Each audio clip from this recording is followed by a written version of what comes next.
ସରକାରଙ୍କ କଡ଼ା ନିର୍ଦ୍ଦେଶ ପରେ ପ୍ରଶାସନ ତତ୍ପର ହୋଇଥିଲେ ବି ଚୋରା ଚାଲାଣ ରୋକିବାର ନାଁ ନେଉନାହିଁ। ମାଟିଠାରୁ ଆରମ୍ଭ କରି ମୁରମ ବାଲି ଓ ପଥର ଚାଲାଣ ରୋକାଯାଇପାରୁନି। ବାରମ୍ବାର ଚଢ଼ାଉ କରି ଚୋରା ଚାଲାଣ ଗାଡ଼ିକୁ ପ୍ରଶାସନ ଧରୁଥିବା ବେଳେ ମାଫିଆମାନେ କିନ୍ତୁ ଏହାକୁ ଭ୍ରୂକ୍ଷେପ କରୁନାହାନ୍ତି। ସେହିପରି ଗତକାଲି ମାଙ୍କଡ଼ା ଚୋରା ଚାଲାଣ ହେଉଥିବା ସମୟରେ ବନ ବିଭାଗର କର୍ମଚାରୀମାନେ ମାଡ଼ି ବସି ଏକ ମାଙ୍କଡ଼ା ବୋଝେଇ ପିକଅପ୍ ଭ୍ୟାନ୍କୁ ଜବତ କରିବା ସହିତ 4 ଜଣଙ୍କୁ ଅଟକ ରଖିଛନ୍ତି। ମୟୂରଭଞ୍ଜ ଜିଲ୍ଲା ଉଦୁଳା କୁସୁମଘାଟି ଅଞ୍ଚଳରୁ ମାଙ୍କଡ଼ା ଚୋରା ଉତ୍ତୋଳନ କରି ଏକ ପିକଅପ୍ରେ ବୁଝେଇ ହୋଇ ତାହାକୁ ଖୁଣ୍ଟା ନିଆଯାଉଥିଲା।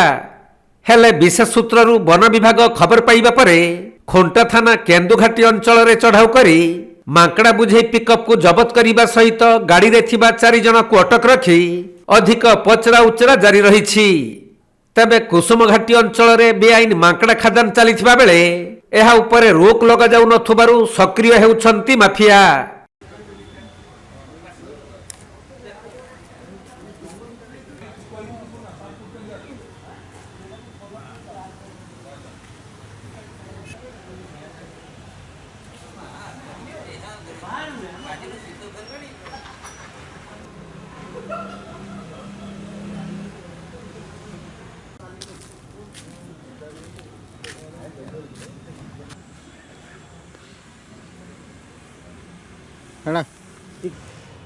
ମୟୂରଭଞ୍ଜ ଜିଲ୍ଲା ଉଦୁଳାରୁ ବସନ୍ତ ବେହେରାଙ୍କ ରିପୋର୍ଟ, କୋଣାର୍କ ଲାଇଭ୍।